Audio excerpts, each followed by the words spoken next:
Júnior, da gente na FAI, no NET, bons tempos áureos do NET, e agora está com as atividades, os trabalhos muito restritos, né? Algumas práticas dos professores vinculados a ele. Mudou, né? Muda, a vida muda, né? Uhum. Mudou muito. Exato. E que bom que muda, né? Lógico. Que bom que nada fica parado, nós também mudamos o tempo todo, né? Mas olha, gente, você já, pela nossa conversa, já conhecer um pouco mais o Júnior, né? E só do ponto de vista acadêmico, o currículo dele é longo, currículo Lattes, mas ele é muito modesto e colocou poucas coisas no texto de apresentação que eu vou lê-lo para vocês, né? E para vocês saberem um pouco mais, que ele é bacharel e licenciado em Ciências Sociais pela Universidade Federal de Minas Gerais, é mestre em Educação também pela UFMG, é doutor em História e Filosofia da Educação pela Pontifícia Universidade Católica de São Paulo, pós-doutorado em Filosofia Política e Educação pela Universidade Federal Fluminense e é professor associado da UFMG.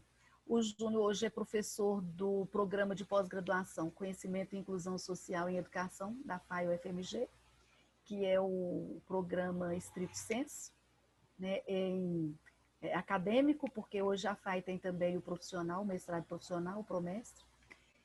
E ele desenvolve pesquisa no campo de confluência entre trabalho, política, formação e emancipação humana. E essas são algumas das credenciais que nos levaram a convidar o Júnior para vir conversar com a gente sobre os conceitos, algumas categorias definidas por Marx e que nos ajudam a pensar a complexidade do trabalho, que é também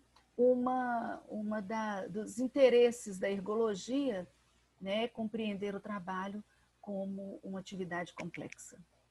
Então, vamos ouvir o Júnior, já estamos com 20 minutos, né, de atraso, para não perdermos mais tempo e não perdermos a oportunidade de fazermos essa discussão com ele. Eu vou logo passar a palavra para ele, agradecendo a todos e a todas que estão aqui conectados com a gente para fazermos esse debate. Então, Júnior, fique à vontade para assumir o microfone, por favor. Ok, obrigado. Eu tenho um Paulo. Uhum. Vocês querem que apresente ou não precisa? Ótimo, eu gosto. E vocês? Uhum. Como é que eu apresento aqui Eu acho Zoom? que é nessa setinha aí, né? Share screen. Share screen? Isso. É isso, Luiz? Isso. Tá. Uma verdinha. Vou ver se vai dar certo aqui. Vamos ver.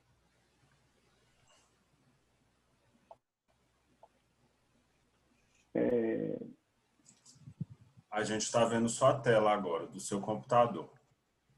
Vou abrir aqui, vocês me dão um feedback para saber se está... Tá, já abrindo o PowerPoint. Pronto. Abriu.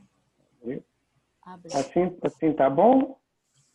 Tá. Se para você tá bom, mas se você quiser colocar a tela cheia... Tá. Porque assim tá aparecendo os pequenos ao lado. Aí. Melhorou, né? Sim, tá ótimo. Bom, eu vou falando, qualquer coisa que vocês quiserem, vocês abram o microfone aí, interrompa. Até porque com essa tela cheia eu perco a visualização de vocês. Mas acho que vocês devem estar me vendo aí, vendo. Sim, na conversa que eu tive com a Mariana, ela me falou que o grupo de vocês estavam... uma das atividades vocês estavam trabalhando um livro, né? O Privilégio da Servidão, no Proletariado de Serviço na Era Digital, do professor Ricardo Antunes. Ele falou que vocês estavam fazendo, né, uma discussão sobre o que ela chamou aí de conceitos: emancipação, alienação, trabalho vivo, trabalho morto, trabalho abstrato. Eu alertei a Mariana que, apesar de eu conhecer a discussão e o trabalho do professor Ricardo Antunes, eu não conheço especificamente esse livro, né? Mas eu falei para ela: olha, o que eu posso fazer é apresentar uma discussão para vocês sobre as categorias que envolvem o complexo do trabalho, em Karl Marx, né? Eu não tenho como entrar na discussão que o professor provavelmente deve estar fazendo no livro dele. Mas ela achou que seria relevante, então eu preparei assim, rapidamente algumas anotações para poder conversar com vocês. Eu poderia até começar essa minha fala pelo final. São as categorias que vocês falaram, eu trato como categorias que vocês falaram que estão discutindo, né? E estão problematizando com elas, né? O final do que eu falaria aqui com vocês seria exatamente isso. Tirando aí, vamos dizer, a categoria alienação, eu vou dar um tratamento um pouco, e essa categoria de emancipação também, né? Porque emancipação, em Marx, ela é uma categoria que está vinculada ou que expressa a possibilidade de liberdade. Uma estrada como o início de uma estrada que pode possibilitar a liberdade.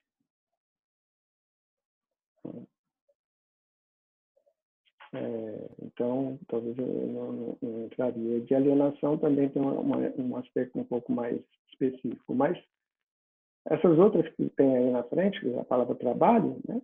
Isso, na verdade, diz respeito, todas as categorias de Marx, diz respeito ao conteúdo e à forma que adquire a mediação que o ser social exerce nas relações que estabelece com suas dimensões inorgânicas e orgânicas, historicamente determinadas pela organização das relações materiais no interior da propriedade privada. Essa é a última lâmina que eu vou apresentar para vocês aqui hoje. Para mim poder falar sobre isso, a partir, né, ou tentar trazer uma contribuição para vocês sobre esse complexo que envolve o trabalho em Marx, porque penso eu que para se compreender as categorias que estão lá no Capital, de trabalho vivo, trabalho morto, trabalho abstrato, trabalho concreto, é preciso a gente compreender o que envolve o complexo do trabalho. E também, numa perspectiva, a gente faz geralmente algumas escolhas, né? Já há alguns anos que eu fiz a escolha de retornar ao pensamento do Marx, a partir de um chamamento que nos foi feito na década de 30 do século passado agora, do nosso século recente passado, século XX. Essa década de 30. Foi um chamamento que nos foi feito inicialmente por um filósofo, na minha opinião, um dos maiores filósofos do século XX, George Lukács, onde ele nos fez um chamamento a partir de uma leitura que ele começou a fazer dos textos do Marx que estavam depositados no Instituto Marx Engels, no Instituto Marx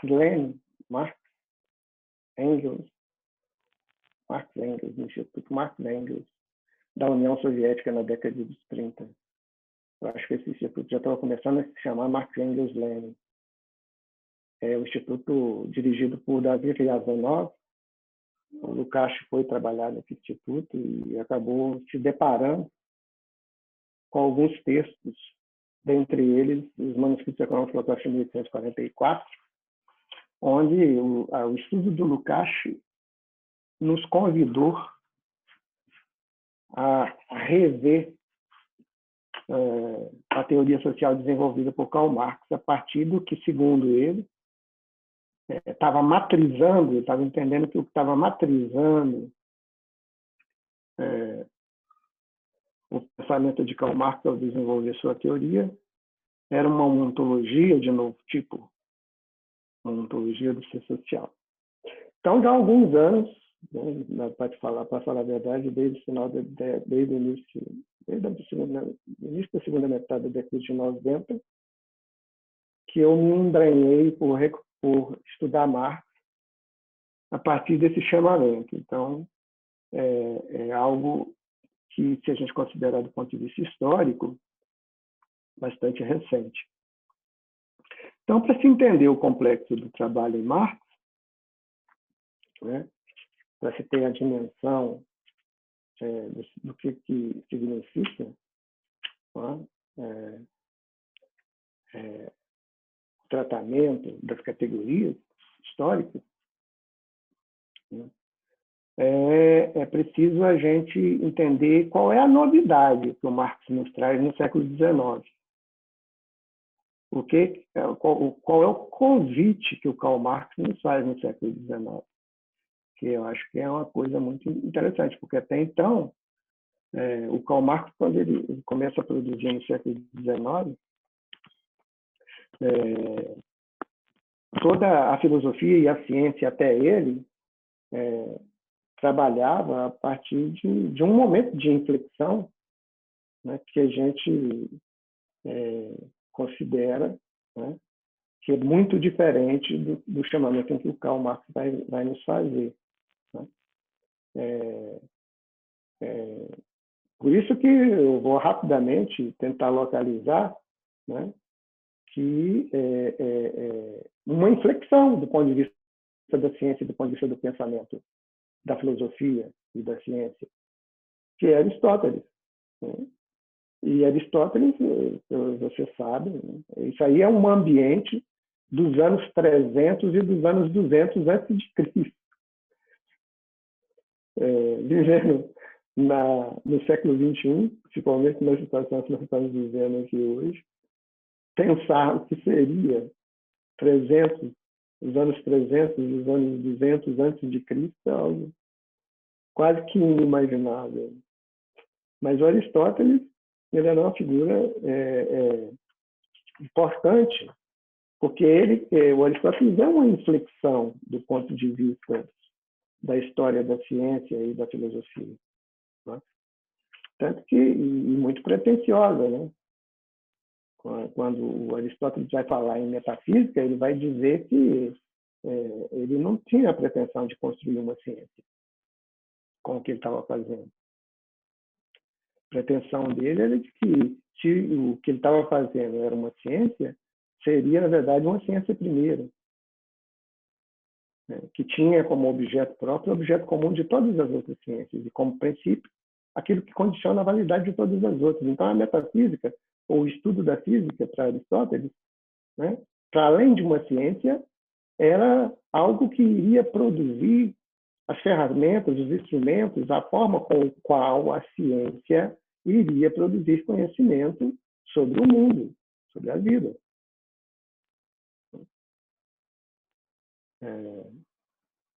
E ele vai nos dizer que essa metafísica ela apareceria com 3 formas. O que ele chamou de a metafísica como teologia, a metafísica como epistemologia e, olha só, a metafísica como ontologia. Obviamente, a ontologia não é uma invenção do Karl Marx, né? Até porque eu acho que o Karl Marx não é um inventor, né? Mas a ontologia tem uma história, né? E o Aristóteles também não é o inventor da ontologia, né? Se a gente pegar, por exemplo, a tese doutoral do Karl Marx, a diferença da natureza entre Demócrito e Epicuro, apesar de estar mais ou menos na mesma, vamos dizer assim, no mesmo telos dos anos 200 antes de Cristo, né? Mas a tese doutoral de Marx das relações entre Demócrito e Epicuro é exatamente para relevar a ontologia que há em Demócrito. Então, veja bem, o Aristóteles ele entendia que a metafísica era uma forma, né? Ele estava construindo as maneiras com as quais a ciência, aí sim, a ciência na perspectiva teológica, a ciência na perspectiva epistemológica e ontológica, na visão dele, iria produzir conhecimento sobre o mundo, sobre a vida, né? E a metafísica como teologia, né? Partia do pressuposto, do princípio. Eu estou falando, vou ter que ser muito rápido nisso tudo, vocês me desculpem, né? E que me perdoe também os aristotelianos, principalmente, né? Mas a teologia, ela consiste em reconhecer como fundamento último do conhecimento o ser mais alto, né? Ou um ser divino, do qual dependem todos os outros seres. Todos os outros seres estão na dependência desse ser divino, né? Desse ser mais alto, né? Que, na verdade, seria o grande produtor das coisas e do mundo. Essa é a perspectiva teológica da qual Aristóteles estava falando, né? Que a teologia poderia falar sobre o mundo e sobre a vida a partir do entendimento de que o fundamento era esse, né? Do ponto de vista epistemológico ou da epistemologia, Aristóteles vai dizer, olha, aqui há uma diferença, né? O conhecimento ou o mundo não é uma produção de um ser mais alto e divino ou supremo que ordenaria todos os outros. Nessa perspectiva, na perspectiva epistemológica, o conhecimento do mundo ou o mundo seria produto do que a razão, do pensamento, da racionalidade. Ou seja, ele tirou desse ser mais divino, da divindade, e colocou no plano da razão e do pensamento, né? E ele vai dizer, olha, mas a metafísica ou a explicação para o mundo não se dá só a partir daí, se dá também como ontologia. E olha o que ele vai dizer, olha só, vou abrir aspas aqui para citar o que ele quis dizer com isso. Ele vai dizer o seguinte, olha, o mundo, nessa perspectiva, né, abre aspas, a ciência do ser enquanto ser. O ser, em Aristóteles, é a física. E a física é o mundo, né? O Aristóteles não fazia uma diferença significativa entre o humano, né? O humano e o que era considerado a natureza biológica. Enfim. A física era o todo, né? Então, a ciência do ser enquanto ser quer dizer o seguinte, a explicação do mundo está no mundo, está nas coisas, né? Olha só, né? A ciência, a partir de então, tem essas bases fundantes. No século XIX, é com essas bases que a ciência trabalha. E eu vou tentar pontuar para vocês que o que predomina do ponto de vista da produção científica hoje está aí, está nesse entendimento aristoteliano, como fundamento último. Obviamente que já mudou bastante, né? Porque, veja bem, aqui esse ambiente, 300 anos, os anos 300 e 200 antes de Cristo, o Marco vai viver no século XIX. Século XIX. É o século do capitalismo. É o século do capitalismo, né? O século XIX está nesse ambiente que a gente chama da factualidade contemporânea, da factualidade moderna. e contemporânea.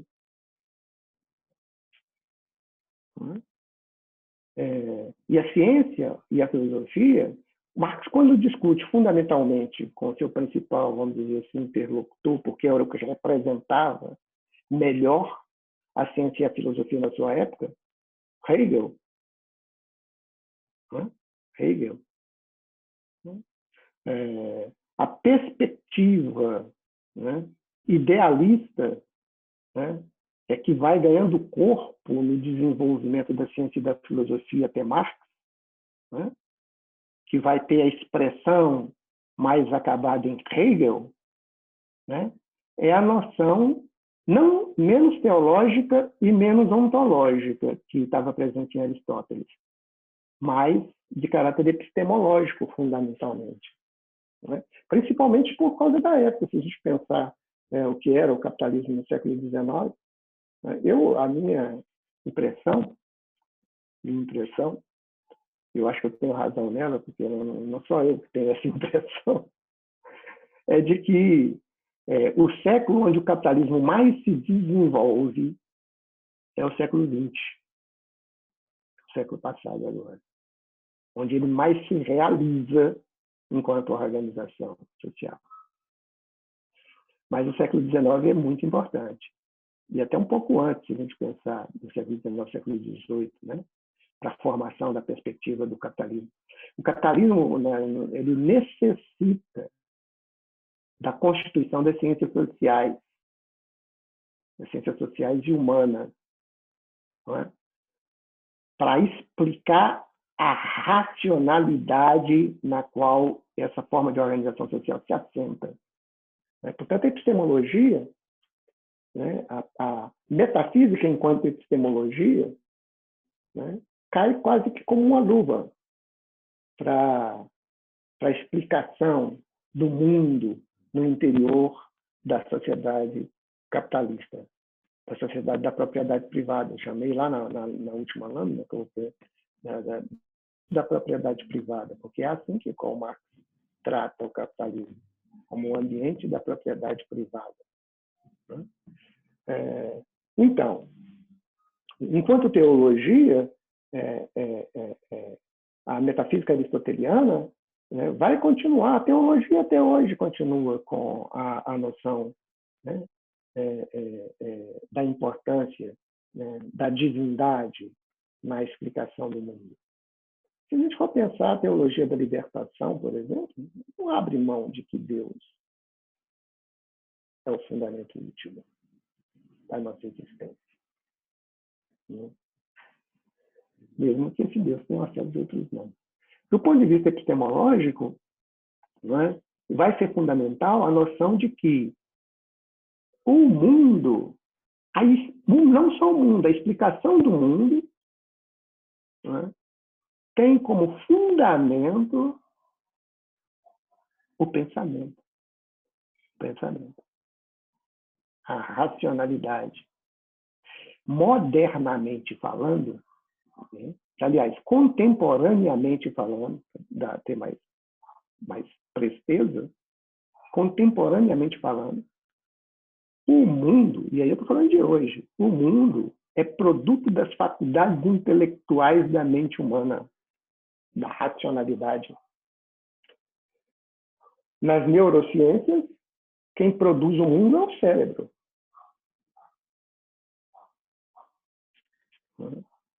Então, essa noção, principalmente do ponto de vista... E olha que, do ponto de vista da perspectiva teológica, a ciência social vai incorporar de forma racional, depois de sublimada, para justificar determinadas ações. Se a gente for pensar, por exemplo, num sociólogo muito famoso da área das ciências humanas e sociais, Émile Durkheim. Émile Durkheim inicia a sua sociologia questionando a perspectiva religiosa.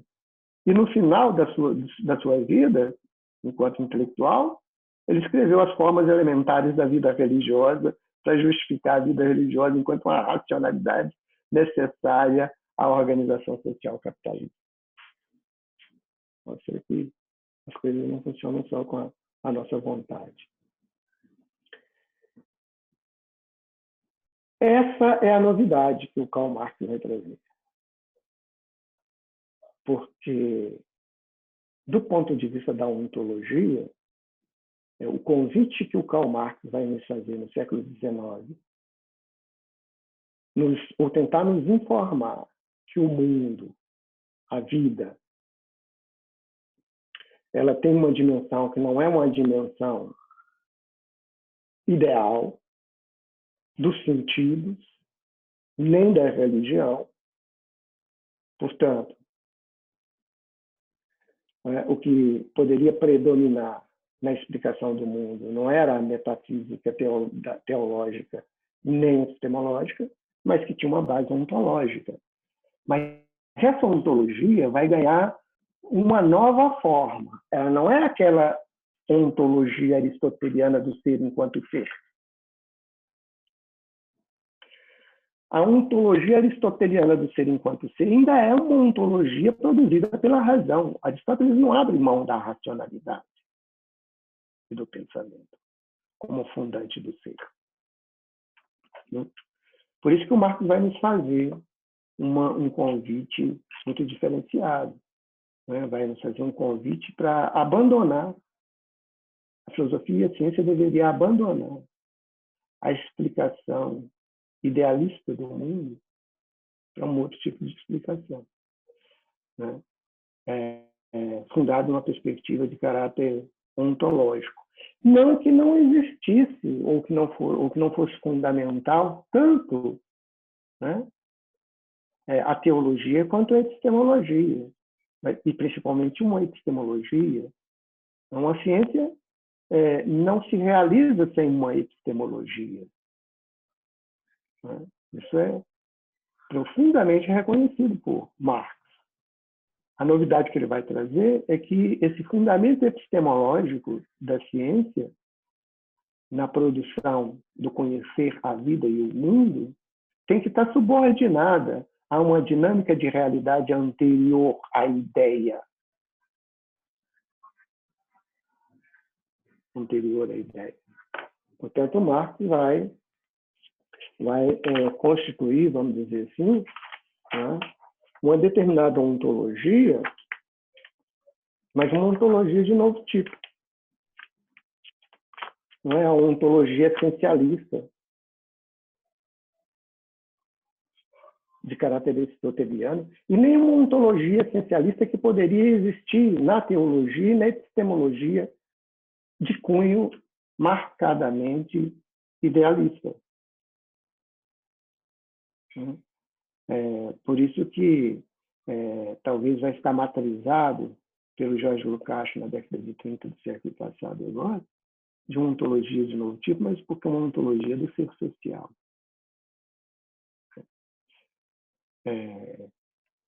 Porque é um caráter ontológico que ganha as relações humanas, na universalidade do ser, mediada por uma mediação que, em português, e particularmente no nosso português brasileiro, nós denominamos de trabalho.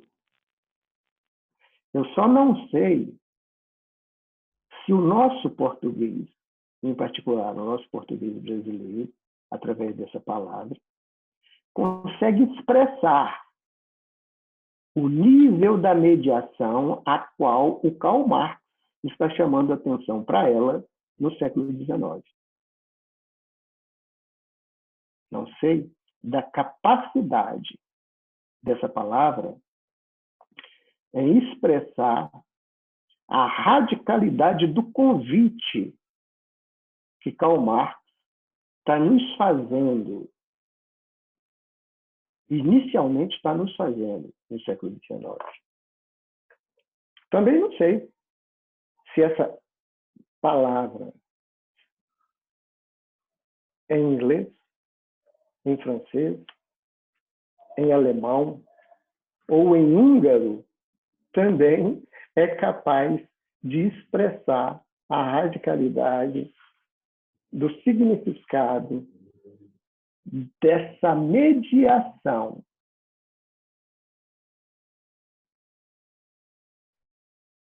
do ser social, ou dessa mediação que o ser social estabelece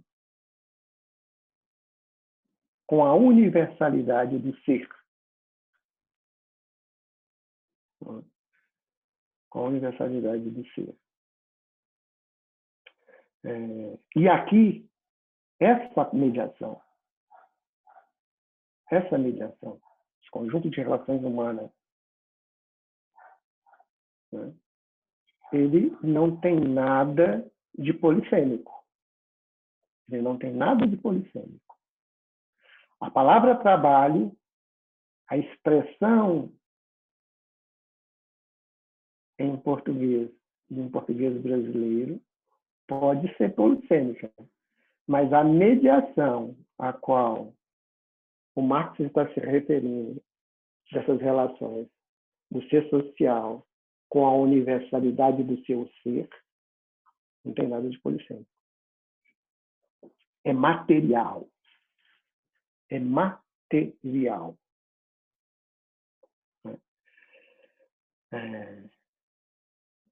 Não é de caráter ideal. Não é de caráter ideal. Essa é a novidade, né?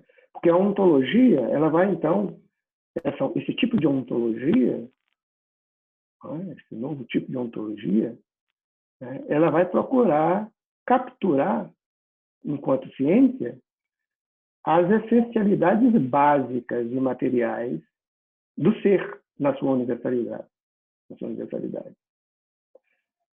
Essa é uma mediação fundamental, fundadora.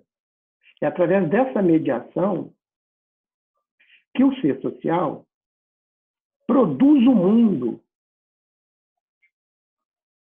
humaniza a universalidade do ser através da humanização de todas as suas modalidades, incluindo a sua própria modalidade enquanto ser social. Essa é uma mediação do ser social para estabelecer as relações com a sua dimensão inorgânica e com a sua dimensão orgânica.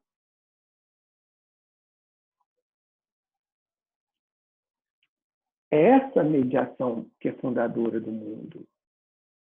Não é o pensamento, não é a racionalidade, não são as faculdades intelectuais da minha mente a produtora da vida ou a explicadora do mundo. A explicação do mundo e a produção do mundo, na perspectiva, no convite em que Karl Marx nos faz, tem suas bases fundantes nessa mediação que o ser social vai estabelecer com a universalidade do seu próprio ser, que nós, em português brasileiro, denominamos como trabalho.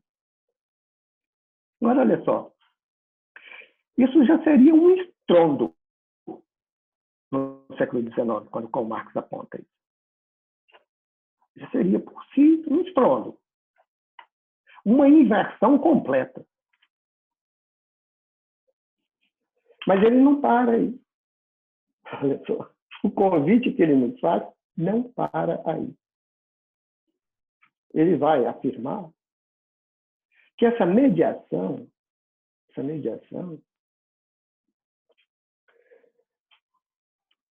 ela é fundamentalmente histórica. Tem caráter e conteúdo histórico.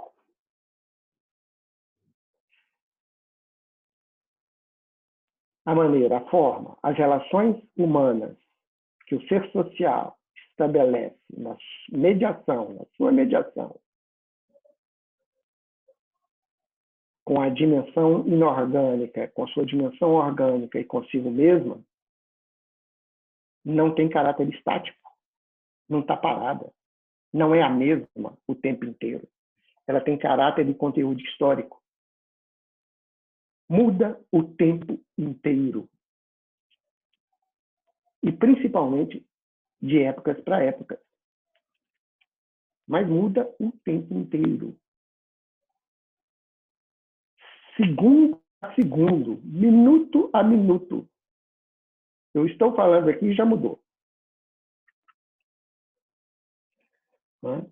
E através dessa mediação, portanto, que o ser social pode, olha só, adequar, mudar, consertar, reformar, mas pode e tem condições efetivas de transformar. Portanto, para além de adequar, para além de reformar, para além de mudar, essa mediação pode transformar.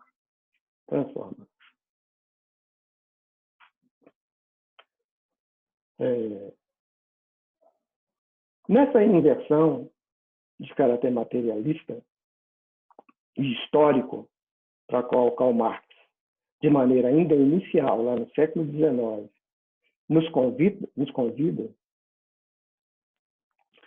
mostra, portanto, que o mundo, a vida, não é produto da minha cabeça, do meu pensamento, não é produto da minha subjetividade potente.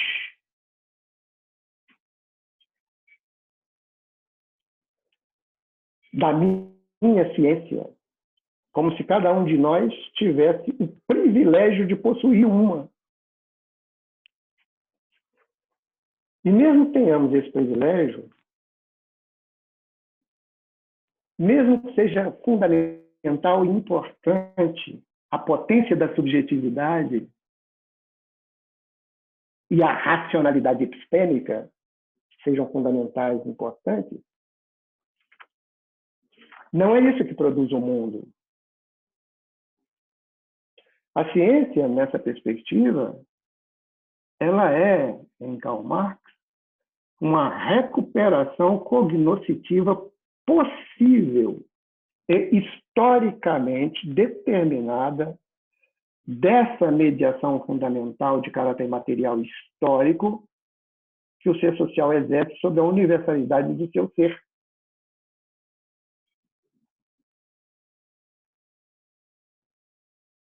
É a mediação que eu não sei se na língua portuguesa brasileira, principalmente, o nome trabalho dá conta. Se der, é disso. É esse o convite que está sendo feito.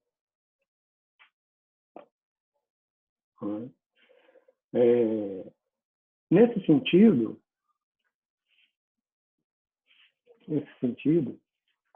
é que a gente precisa estabelecer uma pequena diferença quando a gente fala de centralidade da categoria trabalho, e trabalho aí bem entendido de ação, que eu acabei de explicitar aqui, né, entre conceitos e categorias. Essa mediação, da qual o Karl Marx vai tentar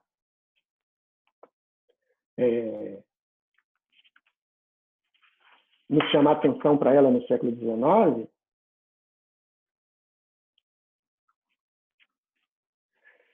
a centralidade dessa categoria enquanto fundante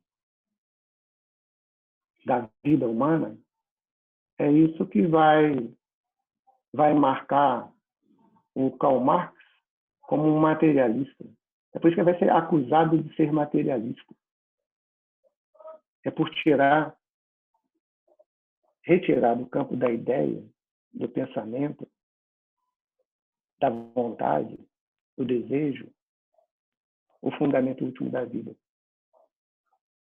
Ele vai colocar esse fundamento último no plano material e vai nos mostrar que essa materialidade ela está em movimento. Portanto, é uma matéria em movimento. E esse movimento é o movimento da história. Isso não é conceito. Isso não é conceito. O conceito é uma representação cognitiva, uma produção heurística sobre a vida e o mundo. Em Karl Marx, se isso existe, e existe porque o fundamento epistemológico é importante na ciência, e o Marx não vai desconsiderar isso, ele está completamente subordinado a um movimento, a uma dimensão de realidade anterior a ele, que o funda enquanto conceito, que é a categoria, que é uma forma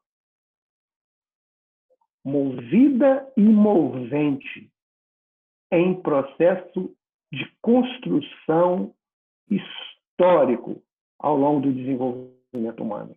Então, essa mediação, que nós damos o nome de trabalho, e que é central na vida humana, é uma categoria em movimento, não é um conceito. Não é um conceito.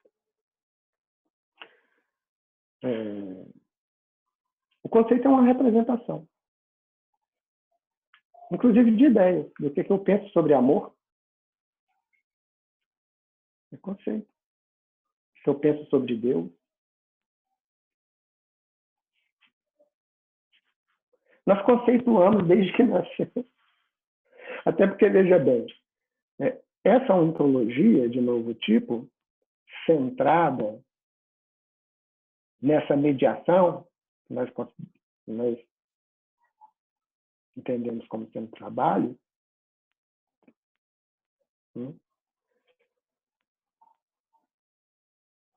ela é ela não é estática, não está parada. Está em completo desenvolvimento.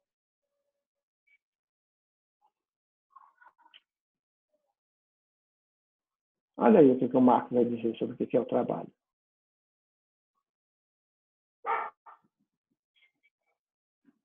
A vida produtiva é, porém, a vida genérica. É a vida engendradora de vida. No modo da atividade vital, encontra-se o caráter inteiro de uma espécie. Seu caráter genérico. E a atividade consciente livre é o caráter genérico do homem. A vida mesmo aparece como meio de vida. Trabalho, né? E espero que vocês estejam entendendo bem, essa mediação do ser social nas suas relações com a universalidade do seu ser, que implica as relações consigo mesmo, nós podemos didaticamente falar que tem duas grandes dimensões. Duas grandes dimensões. Isso aqui é importante para mim chegar num ponto aqui que é crucial.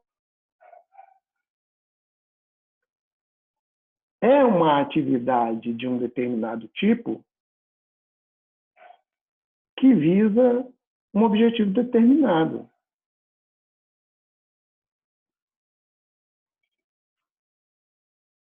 Isso é muito claro, né? A atividade da costureira que faz a camisa.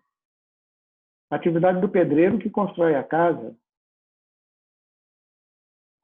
A atividade do sapateiro que faz o sapato. A atividade do engenheiro que produz a máquina. A atividade do poeta que faz uma poesia. A atividade do escritor que escreve um livro. A atividade do professor que prepara uma aula. atividade de um determinado tipo e um objetivo determinado. Essa é uma grande dimensão. Aqui se localiza algo fundamental que eu vou falar daqui a pouco: atividade.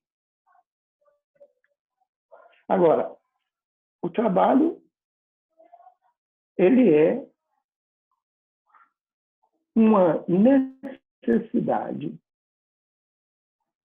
natural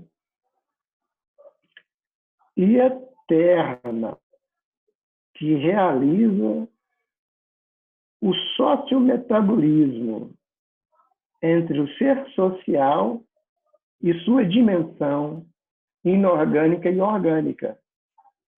É princípio da vida.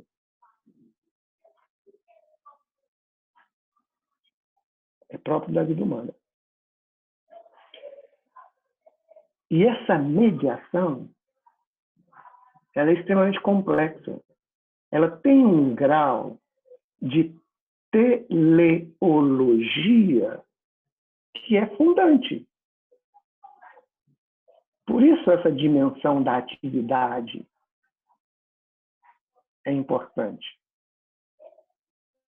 Porque ela é eivada, está prenha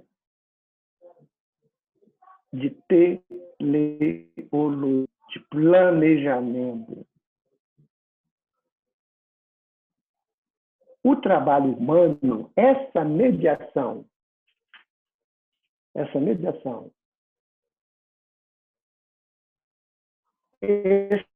estritamente depositada no ser social, portanto, nós estamos falando de trabalho humano,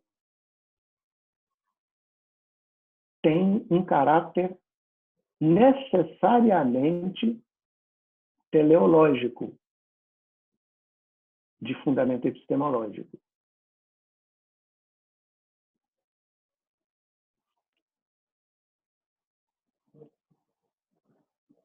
Completamente subordinado à necessidade que tem sociometabólica da sua relação com o ser na sua universalidade, ou da relação com o ser na sua universalidade. É o trabalho como objetivação, como autodesenvolvimento humano, como automediação necessária do homem com a natureza. Essa é a serontológica fundamental da existência humana. Através dele sucede uma dupla transformação, portanto, da natureza orgânica e inorgânica, e, portanto, da própria natureza. Estou praticamente repetindo, para chegar numa questão aqui que é fundamental, numa outra das categorias que está preocupando o grupo.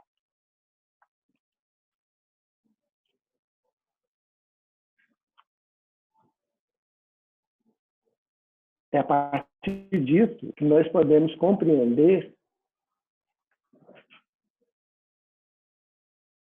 que o produto do trabalho que fixa num objeto, que se transforma em coisa física, é a objetivação do trabalho. Poderia mudar essa frase, não vou mudar porque ela é do mar. Produto da mediação que se fixou no objeto, que se transformou em coisa física, é a objetivação dessa mediação. Isso é alienação. Isso é alienação. É a objetivação do ser no mundo. Né?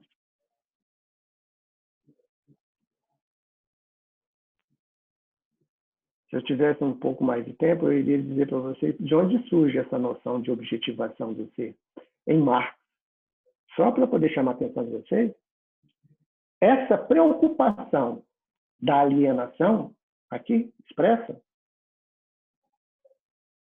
enquanto objetivação, o externar-se a si mesmo, o colocar-se humanamente no mundo, essa é a explicação que o Karl Marx vai dar aos 19 anos para o pai dele, quando ele vai tentar explicar para o pai dele por que ele não ia estudar direito e ele ia estudar filosofia. era para buscar compreender isso aí, buscar compreender a alienação, como que o homem se aliena, como que do macaco se dá o homem, como que há o processo de objetivação. Por isso que essa categoria de alienação, ela se vincula à categoria de emancipação. Enquanto a emancipação é entendida enquanto o início da estrada que vai permitir a completa alienação do homem, enquanto homem. Sinto muito, mas 150 anos de história do marxismo não foi isso que fez aprender. Essa é uma outra história. Portanto, a objetivação é uma condição da universidade do trabalho. Traz necessariamente um momento da alienação, ou seja, um momento positivo em que o produtor, através do seu trabalho, entra em conexão com o produto do seu trabalho e com os outros homens. Há o processo de socialização. A alienação permite a socialização. É um momento histórico, um momento necessário do processo de objetivação. Independente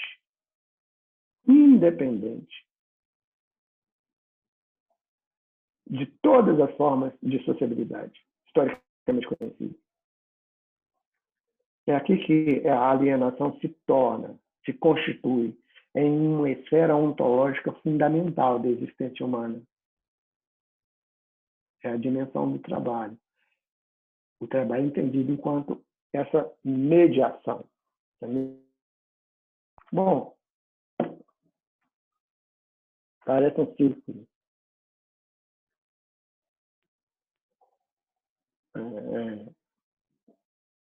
Essa mediação, ela foi profundamente estudada por Karl Marx no século XIX.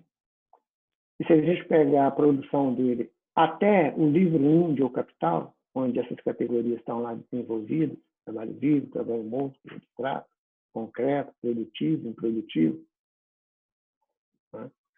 O Capital é a expressão máxima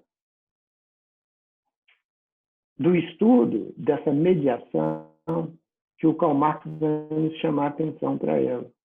Por isso que categorias, né?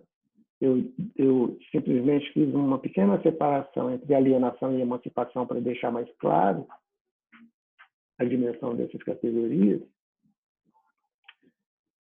do que em português, e em português brasileiro nós estamos chamando de trabalho vivo, morto, abstrato, concreto, produtivo, improdutivo, enquanto expressões das relações possíveis estabelecidas por essa mediação que o ser social estabelece com a sua dimensão inorgânica, com a sua dimensão orgânica, o que vai incidir sobre sua própria dimensão enquanto social, e o que vai possibilitar a humanização do ser numa perspectiva histórica crescente, constante, em movimento e em transformação. No interior da sociedade capitalista, né, essa mediação abstrata, o abstrato aqui é de caráter social. É um abstrato de caráter social.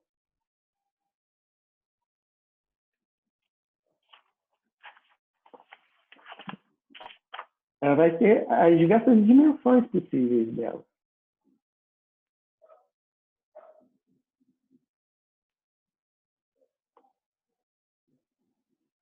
E elas são fundantes da historicamente determinada de relações que se dão no interior da propriedade privada. Ou, se quiserem, da organização social que permite a apropriação privada da riqueza produzida pela atividade humano-social.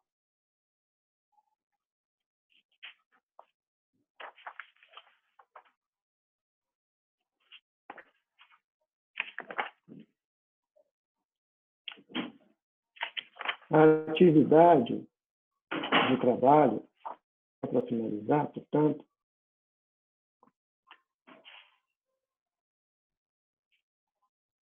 é a base material dessa mediação. A base material dessa mediação do ser social com as dimensões do seu ser tem como base material a atividade.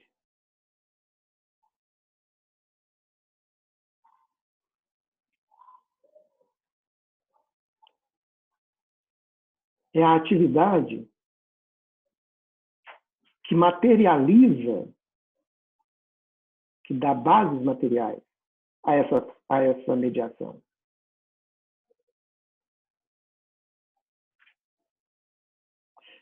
E todo esse processo ele é condicionado historicamente. Portanto, a atividade ela é condicionada historicamente pela forma como essa mediação se dá historicamente, essa mediação das relações do ser social com a universalidade do seu ser. A atividade ela vai ser determinada historicamente.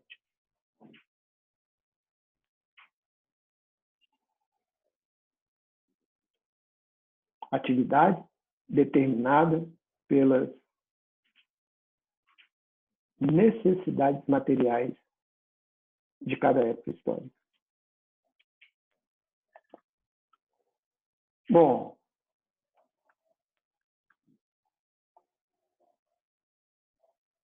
eu encerro aqui. Fala.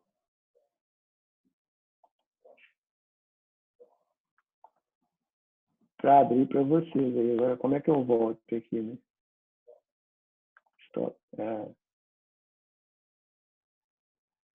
Voltou, eu acho. Então, a contribuição que eu poderia trazer para vocês era essa.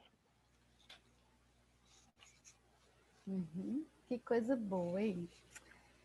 Muito obrigada, Ormindo. Que coisa boa poder te ouvir e poder abrir agora para os colegas do grupo para fazerem suas questões, para a gente ver quais são as relações que nós podemos estabelecer de diálogo, né, entre essas categorias e as noções construídas por Schwartz, para a gente começar a pensar isso a partir das nossas pesquisas, para que essas categorias e noções nos ajudem a fazermos nossas análises dos dados, enfim, para usar como quiserem, mas está aberto para suas questões, o que vocês querem que o Ormindo esclareça mais ou trabalhe mais para clarear alguma noção, alguma categoria que ele traz, ou mesmo alguma relação que vocês já estabeleçam com essas categorias. Sobretudo, pensar no texto do Ricardo Antunes, porque ele que nos colocou essa necessidade de aprofundarmos, né, na discussão que o Ormindo traz hoje. Vamos levantar a mão? Tem a função levantar a mão? Tem não, né? Como que a gente identifica quem quer falar? Acho que vai ter que ser assim, mãozinha. A Laís começa, por favor, Laís.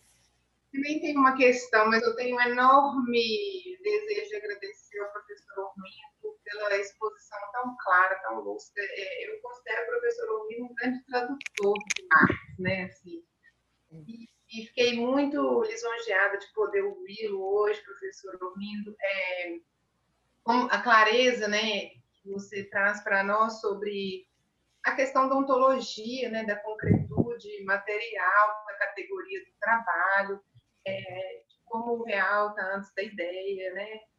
São muitas as aproximações que a gente pode fazer com a herbologia, né? Mas o que mais me toca é exatamente pensar como que a noção do corpo si está ancorada na questão da materialidade, da ontologia, justamente por Schwartz não desvincular jamais a ideia da subjetividade com a experiência concreta da existência atravessada pela atividade humana de trabalho. Mas eu nem sei se eu tenho uma questão mesmo, eu acho que não. Só quero agradecer e continuar refletindo junto. Obrigada, professor. Obrigada, Laís, muito bom. Quem mais? Posso, professora Mariana? Claro, Leandro. Por favor, professor Leandro. Professor Ormindo, primeiramente, muito obrigado, né? É sempre muito bom ouvi-lo. As aulas do senhor são sempre, assim, brilhantes, né? Eu gostaria que o senhor falasse um pouco mais sobre o nosso trabalho, né? Sobre o trabalho docente, porque dentro, né, o próprio Marx, num determinado momento, ele fala, né, ele deixa para nós que o trabalho docente não seria enquadrado dentro da categoria trabalho. Então, que o senhor explicasse um pouco mais para nós a esse respeito, né? E é muito interessante também, né, quando o senhor fala que o século XX foi o grande século da expansão capitalista, a gente vê agora, no século atual, somente uma transposição do mecânico para o digital. A tecnologia, aí, né, essa revolução do 4.0, ele vem mostrar justamente isso. Ao invés da gente estar acoplado, né, o nosso corpo está acoplado à máquina, né, agora a gente está acoplado em rede, né, de maneira contínua, né? Mas o que eu gostaria mesmo é que o senhor falasse do nosso trabalho enquanto professor, né? Explicasse, assim, ampliasse mais esse conceito para a gente poder, né, compreender um pouco mais dentro disso. Isso para a gente poder começar um pouquinho. Muito obrigado, professor Ormindo.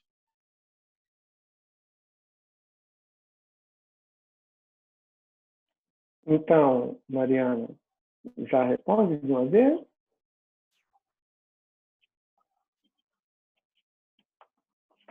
Tá, a Laís, eu agradeço muito, né, a fala dela. Eu acho que a intenção foi exatamente essa mesmo, de tentar mostrar a particularidade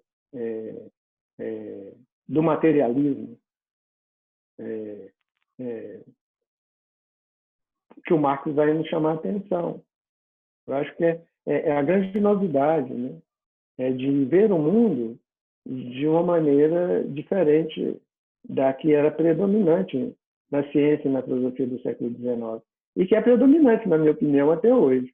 Nós vemos o mundo a partir das bases da ciência que o Marx questionou no século XIX. Né? Ou seja, nós não temos uma perspectiva materialista na filosofia e na ciência como predominante para a explicação da vida e do mundo. Não temos. Né? Talvez isso é uma condição histórica. Né? Talvez a superação, eu acho que o Marx tem razão nisso, a superação disso depende da superação das condições históricas e materiais necessárias à existência disso. As condições materiais e históricas necessárias à existência da predominância da ideia de que quem produz o mundo são as faculdades intelectuais da nossa mente ou pensamento, está por vir.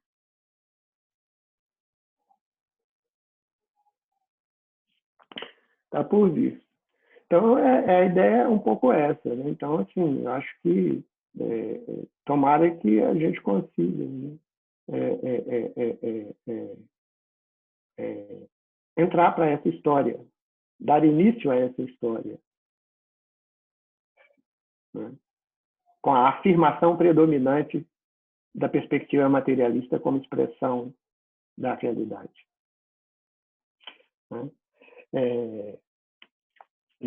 Leandro, essa a questão.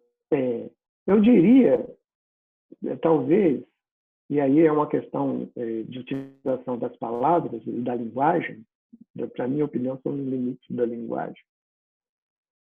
Eu sei que eu vou entrar numa briga danada com um monte de gente por causa disso, mas eu não trataria de trabalho docente, eu trataria de atividade docente. Porque a atividade docente faz parte dessa mediação fundante do mundo, aqui o Karl Marx ainda chamou a atenção para ela no século XIX, quando eu estava aqui falando. Né? E a atividade docente é uma atividade de trabalho. Várias outras atividades. Né? Quando eu discuti, passei aqui aquela frase do Karl Marx sobre o trabalho, tirada lá do Manuscrito Filosófico de 1844, e dei uma interpretação para ela, falando da dimensão da possível, uma interpretação que é didática, né? É somente didática. Eu falo que é didática significa o seguinte, é uma tentativa de explicar, né? Para que a gente possa compreender, mas que, na verdade, não é bem por ali. Né? O didático, às vezes, atrapalha a compreensão. Olha só, a dimensão do trabalho enquanto uma atividade de um determinado tipo que visa um objetivo determinado e a atividade enquanto uma mediação sociometabólica eterna e necessária. As duas coisas não são separadas, elas existem juntas, elas andam juntas, elas se constituem historicamente juntas. Não há como separar essas duas dimensões. Só didaticamente. Só didaticamente. Por isso que a atividade docente ela é uma atividade como qualquer outra atividade nessa perspectiva. Agora, veja bem, essa atividade é historicamente determinada. O Marx começou a evidenciar lá no século XIX, um conjunto de atividades no interior dessa mediação estabelecida entre o ser social e as outras dimensões do ser, que era de caráter bastante especial. Ele conseguiu verificar. Existia um conjunto lá, quando ele olhava para o capitalismo do século XIX, ele percebia a existência de um conjunto de atividades destacadas entre todas as atividades. Que ele identificava que aquele tipo de atividade era um tipo de atividade que, por seu conteúdo, por sua forma,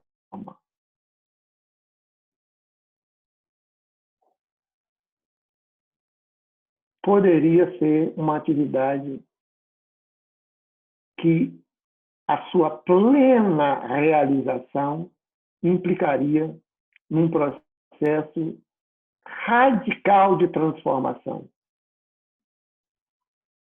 da forma de apropriação que aquelas relações permitiram.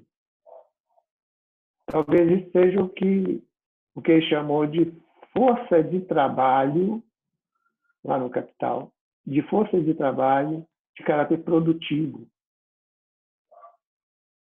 Talvez seja isso.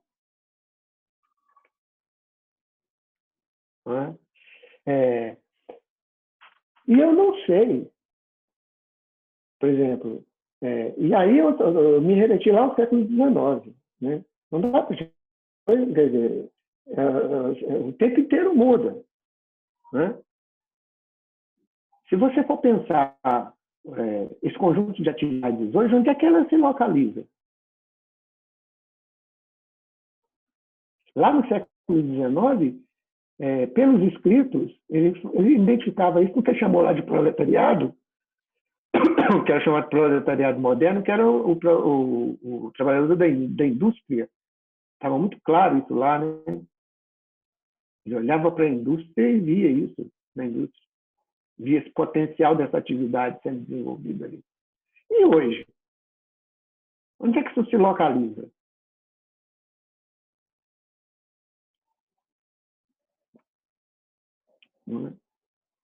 Qual é o conjunto de atividade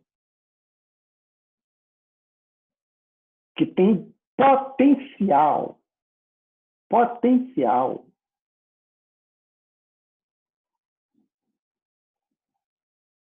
de transformação que ele, no século XIX, identificou lá? Hoje.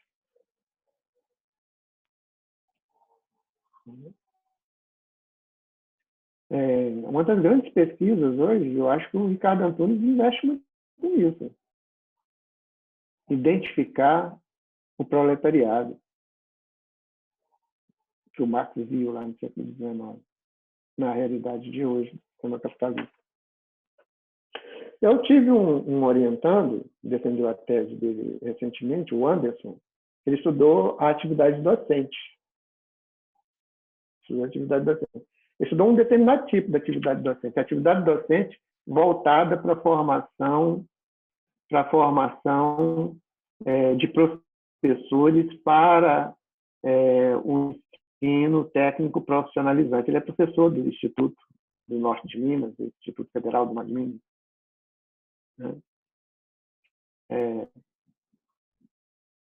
A tese central dele, ele tentou demonstrar o grau de produtividade dessa atividade docente.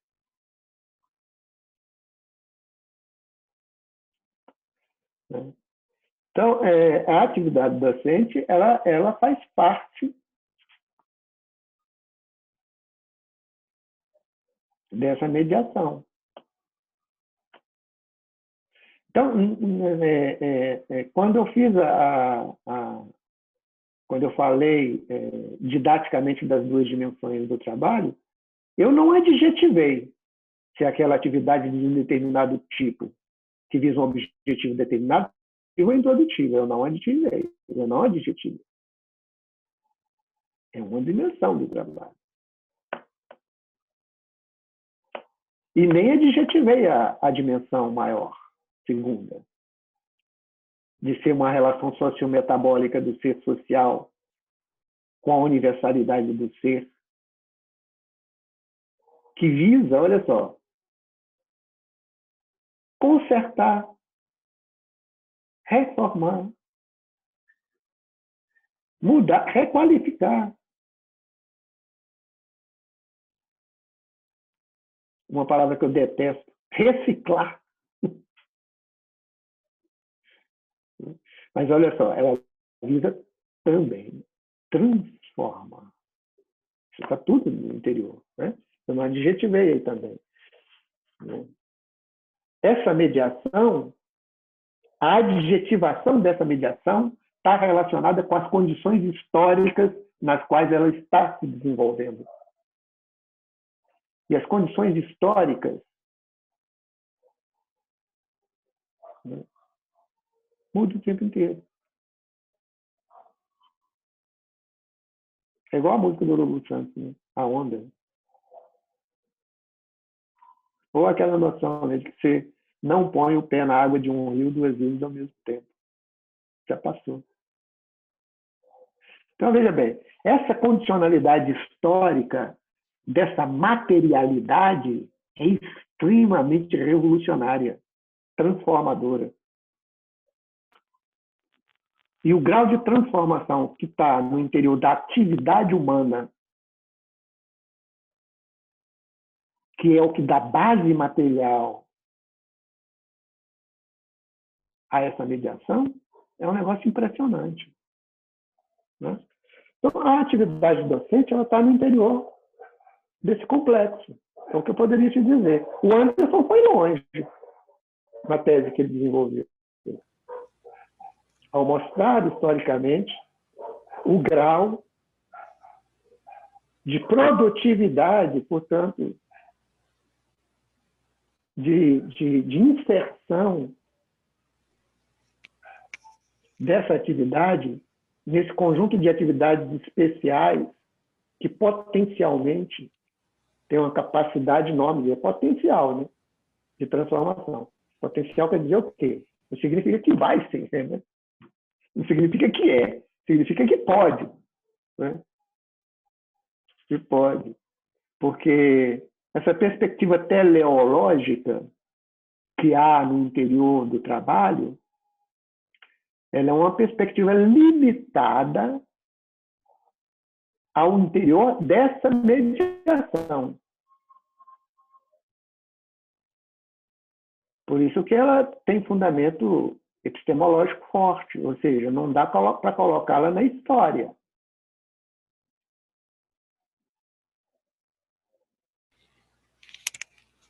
Né? Já tentaram fazer isso, muita gente.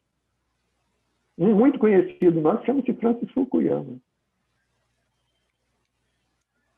Chegamos no patamar máximo do desenvolvimento. Daqui a humanidade não tem mais lugar nenhum para ir. Estamos fadados a viver sobre a égide eterna da dinâmica do sistema capitalista. Essa capacidade teleológica está no nosso pensamento. Na história não está, não. Se o Donald Trump resolve colocar lá a mão no dedinho, o dedinho naquela bomba lá que estoura no mundo inteiro, acabou, não vai para lugar nenhum. Só uma brincadeira.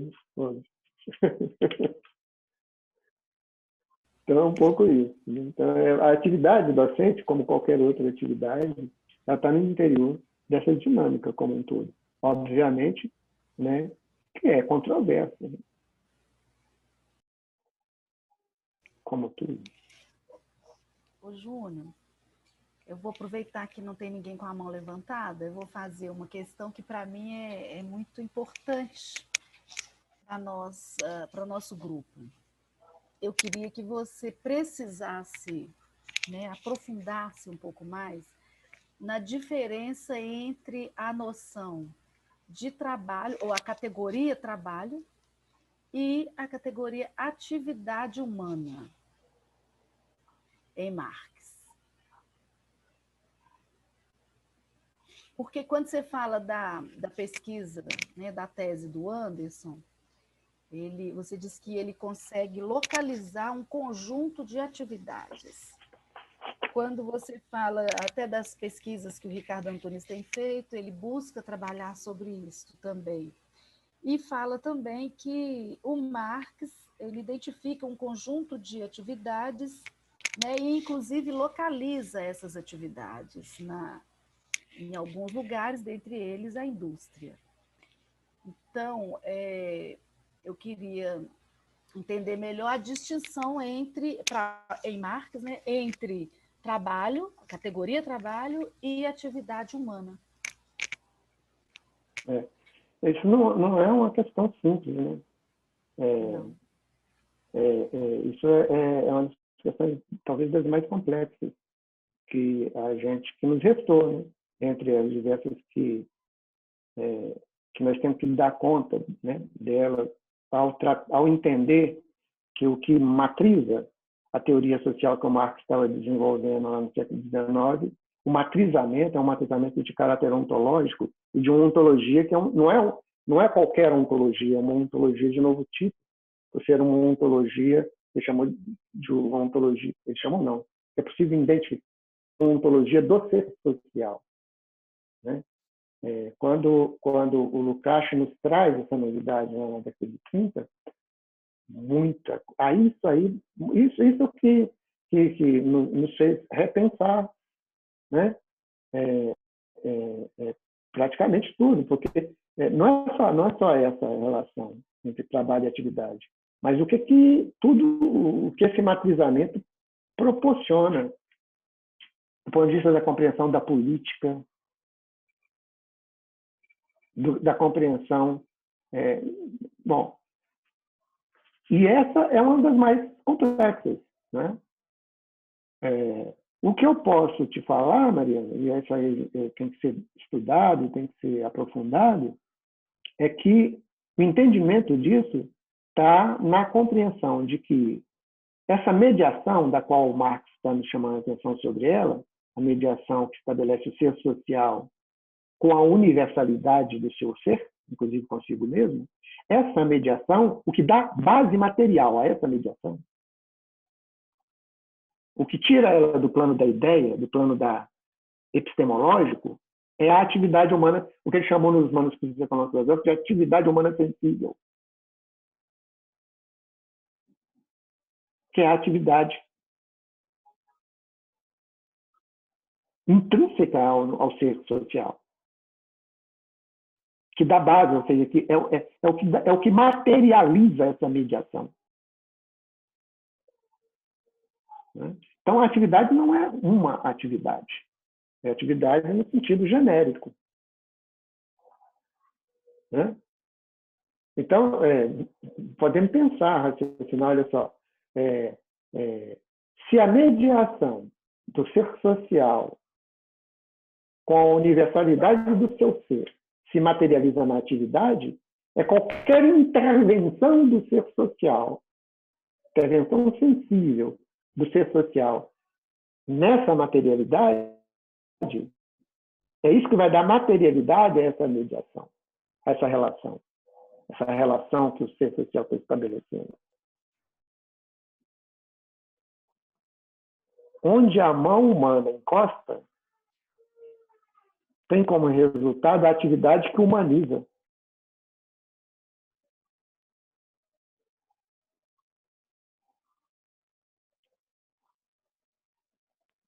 A mediação tem um caráter de relação. A atividade tem um conteúdo, e que implica também uma determinada forma, de materializar essa relação, de dar bases materiais, de objetivar essa mediação. O que a atividade proporciona a alienação dessa mediação, a objetivação dessa mediação. Só que a gente tem que entender que o Marx tem atenção, isso, senão a gente vai cair numa perspectiva aqui teológica, de que essa materialidade é histórica. É isso, é a compreensão da historicidade dessa atividade que materializa essa mediação, o que nos proporciona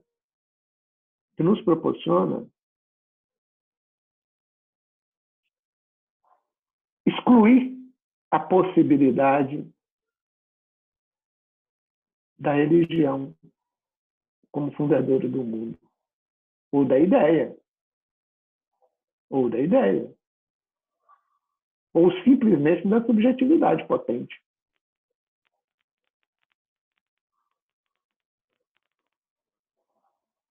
Então, a atividade humana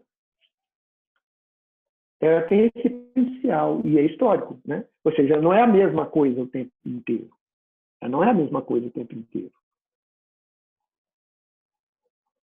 Histórica. Uma costureira, no início do século XX, não produzia camisa como ela produz hoje. E olha que eu fui lá no início do século XX e falei de hoje, início do século XXI. Mas uma costureira não produz a camisa do mesmo jeito num espaço de tempo muito curto.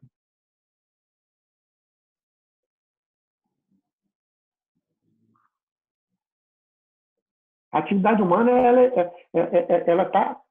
é determinada historicamente.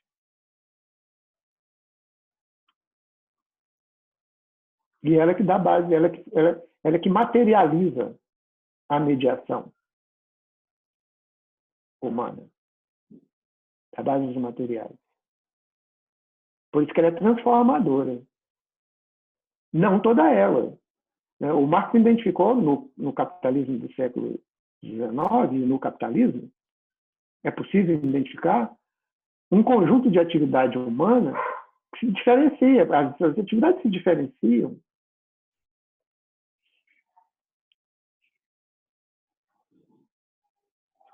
Né? É um pouco por aí. Não sei se eu consegui, né? Mas é um pouco por aí. Mas é fundamental, porque eu poderia dizer que o marxismo do século XX não faz essa diferenciação. Trabalho e atividade. Você diz que ele não faz essa distinção? Não faz. Ah, bom. Essa fala é, para mim, importantíssima. Não faz, não. Eu acho que é uma diferenciação que ela vem a partir desses estudos que o Lucas faz na década de 30. É muito pouco tempo, né? Imagina, década de 30. Vai fazer 100 anos se a gente pensar que nós estamos quase... Não vamos. Estamos ainda Daqui a 10 anos. Daqui a 10 anos. Coisa, né?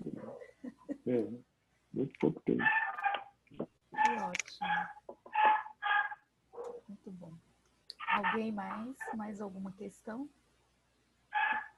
Nós estamos com a professora Magali Reis, do Programa de Pós-Graduação em Educação também, que está participando dessa discussão. Magali, obrigada por estar com a gente, querida.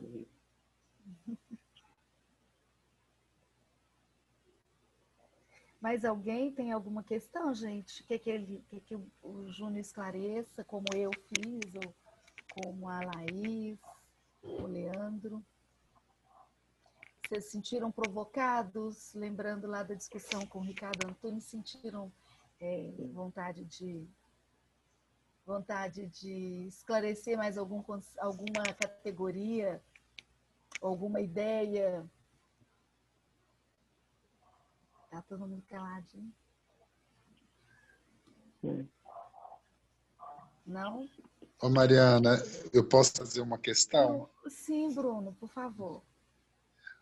Primeiro, agradecer ao professor Ormindo, né, por essa brilhante exposição dele aí.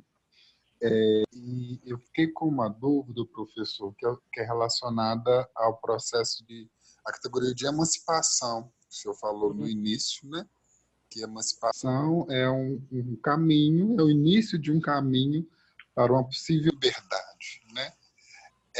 Dialogando um pouco com a pesquisa que eu estou desenvolvendo, eu queria que o senhor me desse um parecer, né, uma opinião sua mesmo. É possível, hoje, as empresas modernas, as empresas de hoje, fornecer de alguma forma, ou possibilitar de alguma forma, uma emancipação para o trabalhador, a partir, por exemplo, de práticas pedagógicas?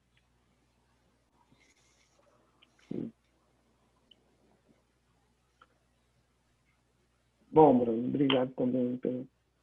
E realmente, eu até coloquei em vermelhinho lá, separei as duas categorias, né, de emancipação e de alienação do conjunto daquela categoria, das categorias que envolvem o trabalho. Não que essas não estejam envolvidas pelo complexo, mas porque elas têm um tratamento um pouco mais complexo, né? A de alienação, eu acho que vocês já devem ter percebido.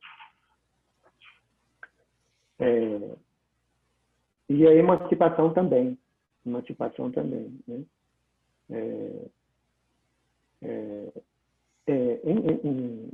A preocupação do Marx, eu acho que eu cheguei a tocar nisso, a preocupação fundamental do Marx é com a possibilidade da emancipação. Quais são as possibilidades do que ele chamava de emancipação? Emancipação humana. Emancipação humano-social. No final, na sua obra mais completa, essa noção que tem. A finalidade é a emancipação humano-social. O que é a emancipação humano-social? É a possibilidade efetiva da humanização, da objetivação humana.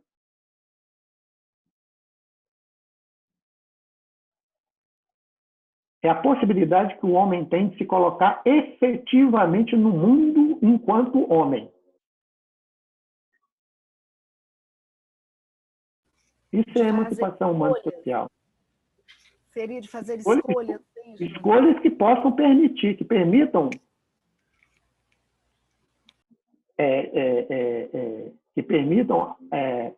escolhas que nos permitam buscar essa possibilidade de se objetivar, de se colocar no mundo enquanto homem. Agora, olha só, essa é a conquista da liberdade. Isso é liberdade em Marx. É a possibilidade efetiva do homem se tornar homem. E ele só faz isso, só consegue isso, segundo Marx, segundo a perspectiva que está apontada por Marx, só consegue isso construindo uma estrada que leve a isso. E essa estrada possui diversos momentos nesse caminhar. Eu diria que essa emancipação humana, esse grau de emancipação humana, é uma completa utopia de Marx. Em nenhum momento da história humana nós tivemos esse grau de emancipação.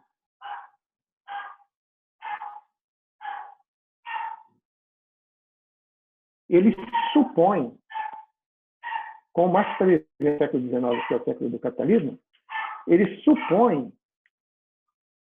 a supressão, o fim da apropriação privada da riqueza socialmente produzida. Isso aí seria talvez o início para a conquista de um grau de emancipação desse nível. Não dá nem para falar o que seria o mundo fundado numa perspectiva de emancipação dessa. Não dá nem para falar. Isso é futurologia pura. Isso é completa utopia. Isso não existe. Nunca existiu. Não dá para falar. O máximo que isso foi o século XX nos mostrou foi um grau, ou a tentativa de se alcançar um grau de emancipação que se mostrou inviável, que é o que o Marx chamou de emancipação política, que é uma emancipação parcial. Fundamental na busca da emancipação humana, mas extremamente parcial. Então, emancipação, na perspectiva de Marx, é a consolidação de uma determinada condição histórico-social da qual é impossível no interior da propriedade privada. Então, Bruno, a palavra emancipação em português pode ter um significado que não é esse. Por isso, talvez o empresariado utilizar para poder falar que vai emancipar seu trabalhador. Eu acho que não é esse o grau de emancipação que está se tratando aí. Emancipação em Marx, ou na perspectiva materialista, apontada por Marx, é um grau de emancipação que se pode alcançar ao longo do desenvolvimento histórico, pode. O homem tem condições, tem potenciais para isso, olha só, é extremamente otimista. Extremamente otimista.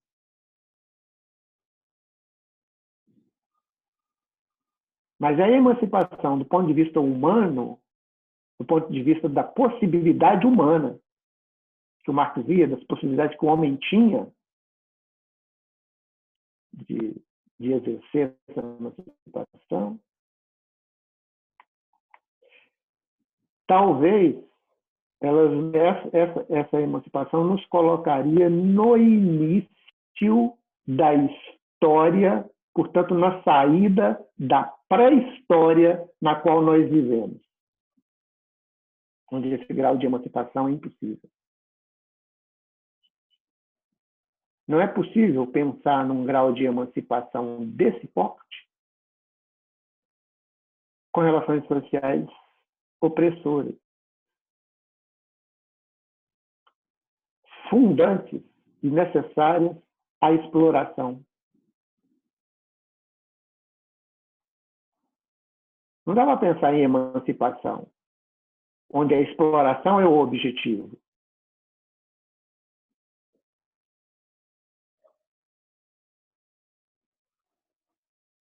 Não sei se eu contribuí.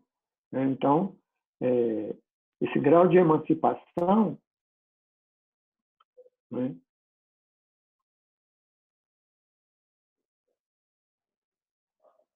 não é possível no interior da sociedade capitalista. Obrigado, viu, professor? Esclareceu, sim. Muito bom. Daí, então, Júnior, a gente pode pensar na necessidade da transformação social para se atingir uma emancipação, para ser o início da emancipação, né? A sociedade, o modelo de produção teria que ser completamente mudado, transformado, não é só mudado, para que a gente alcance o princípio dessa emancipação. Mariana, essa questão que você está levantando é extremamente atual, sabe? Você pensar, por exemplo, a relação que essa forma de apropriação da perspectiva de Marx nos apresenta em relação à discussão sobre reforma, sobre o potencial das reformas, o potencial das mudanças. O que significa mudar? O que significa reformar? O que significa requalificar? O que significa consertar, acertar? E o que significa transformar? Então, as nossas escolhas podem estar relacionadas a isso. As escolhas que nós fazemos para reformar, as escolhas que nós fazemos para consertar, as escolhas que nós fazemos para mudar e as escolhas que nós fazemos para transformar. Né? Nós somos seres que vivemos num mundo de escolhas. Nós podemos escolher. O único problema dessa escolha é que a gente só tem condições de escolher dentro das alternativas que as condições materiais nos proporcionam. Escolher entre alternativas que não estão no interior das condições materiais é escolher ilusão. Né? Como a ilusão é também condicionada materialmente, a gente só se ilude com aquilo que as condições materiais nos permitem nos iludir. Então, até a escolha da nossa ilusão é determinada historicamente. Eu não sonho o que quero sonhar, eu sonho o que as condições materiais me permitem sonhar. Né? Então, nós podemos escolher dentro das escolhas possíveis às condições materiais nas quais nós vivemos. É possível escolher entre reformar e transformar.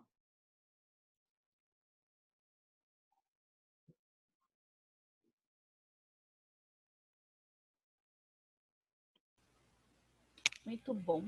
Muito obrigada, Júnior, pela sua contribuição tão importante para nossas ideias que vão, sim, continuam, né, gente? Só alimentam outras reflexões reflexões, outras ideias, outras questões. E eu acho que a gente não pode parar por aqui, né? Nós temos que nos debruçarmos mais sobre essas questões, aprendermos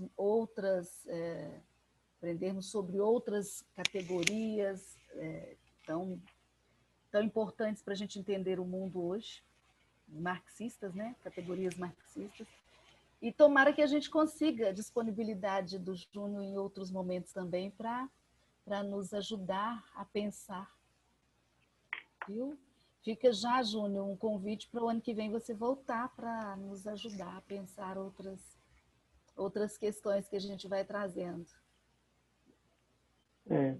Eu sei que eu falei coisas que precisam de muita problematização.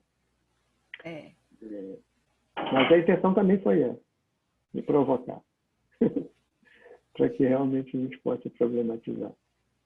Sim. Pode estar certo que provocou e que nós vamos, durante muito tempo, ficar aqui, ó, né, remoendo, repensando, né, gente?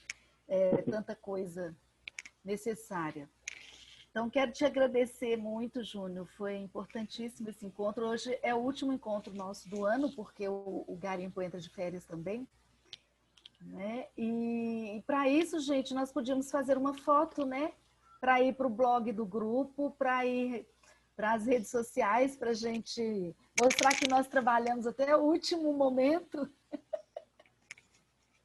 Vamos abrir as câmeras para fazermos uma foto, então? Olha só, isso é uma novidade no que eu tenho participado aí. Ninguém nunca fez foto assim, não. Ah, é? É uma novidade. Nós vamos, inclusive, disponibilizar, por isso a importância de gravarmos a sua contribuição. Nós vamos disponibilizar no blog do Grupo Garimpo para outras pessoas ou nós mesmos, em outros momentos, acessarmos e aproveitarmos mais e continuarmos a discussão. Coisas que a gente não entendeu ou que entendeu de um jeito, no segundo momento poderemos entender de outro jeito, né? E vir outras questões. Então, a gente quis fazer nessa plataforma exatamente por essa possibilidade. Então, você estará no nosso blog, no blog do Grupo Garimpo da atividade. Tem como entrar lá e ver, né? Tem. É aberto e... É aberto, né? É blog do grupo. Garimpo da atividade. Eu vou te então, mandar Luiz, depois, Ormindo, o link para você acessar. Tá, e eu vou divulgar também. Ai, ótimo. Vamos tirar uma foto. Perfeito. Ormindo, se você precisar de uma declaração para colocar lá no Lattes, você me fala que a gente faz. É interessante, sim, porque eu vou ter que passar por um processo, vou ter que comprovar um monte de coisa, eu vou precisar, sim. Essa é a nossa vida nesse sistema. Essa máquina de moer professor. Isso é uma outra coisa, sério. O editorial da revista Trabalho e Educação, essa que vai sair agora, nós estamos preparando, está falando sobre isso, sobre essa questão da qualificação. Chamar a atenção, assim que sair, eu vou mandar para vocês também, da revista Trabalho e Educação. O editorial, inclusive, ficou um editorial grande, com 15 páginas, exatamente para poder falar, discutir essa questão que envolve o lápis. Sim, a produtividade lápis. Produtividade. Aí todo mundo... Bruno, você não vai abrir a sua câmera? Então nós vamos fazer a foto. Vamos, Luiz. Todo mundo sorria?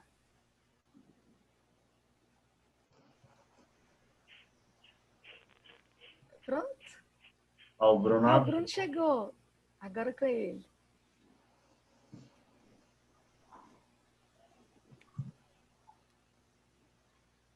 Agora foi. Pronto, Luiz?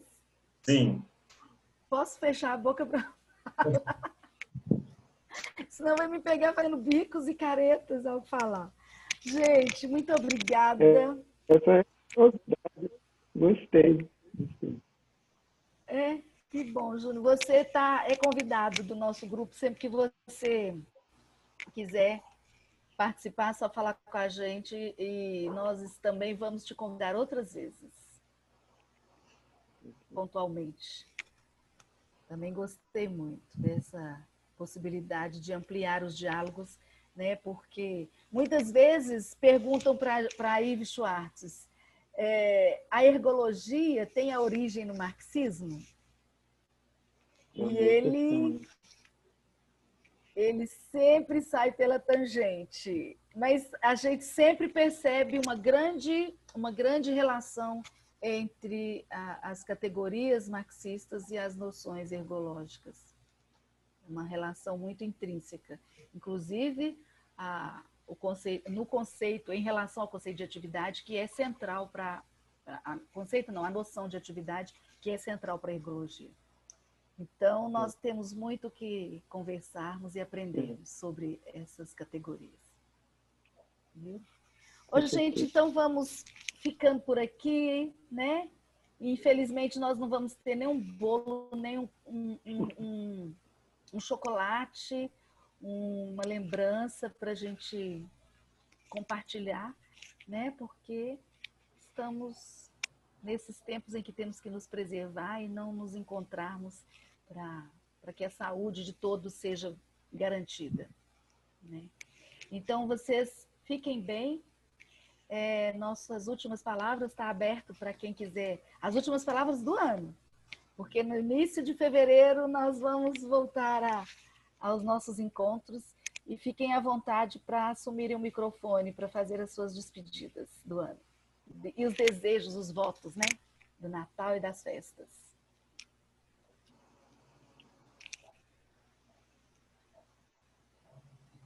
Agradecer, né, Mariana? Nesse momento que nós estamos vivendo, agradecer essa oportunidade que nós tivemos agora, né, de sermos agraciados com conhecimento, com a sabedoria do professor Ormindo, né, com essa troca, né, de experiência, né, muito grande que nós tivemos. Esse ano foi um ano muito novo, sobretudo para mim, né, mas foi um ano muito desafiador, começar, né, voltar a estudar e de uma forma tão diferenciada, que é a distância, remotamente, né? Não é o ensino à distância, mas de uma forma bastante complexa, e viver um ano louco, né? Que esse ano foi muito louco, e a gente está aqui bem até agora, e a gente tem que agradecer, né, a tudo, a sermos gratos, né? Obrigado, professor Ormindo, obrigado, professora Mariana, por ter me acolhido, por ser né, nessa empreitada aí de pesquisa. Obrigado, colegas do Garimpo. Foi muito bom o dia que eu apresentei o projeto, as contribuições que vocês me deram. Eu só tenho a agradecer, né? Obrigado. Que o ano que vem seja também um ano de muita produção.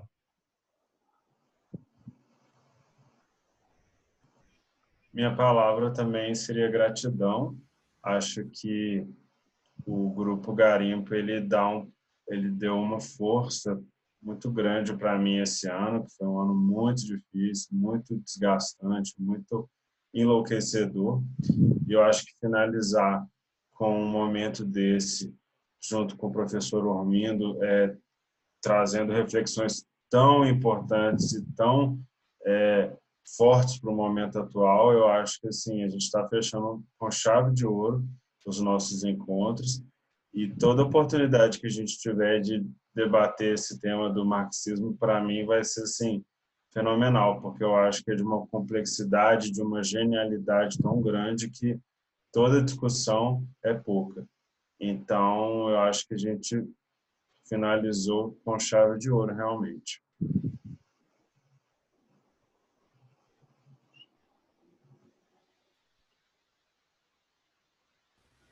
Mais alguém? Ninguém? Né?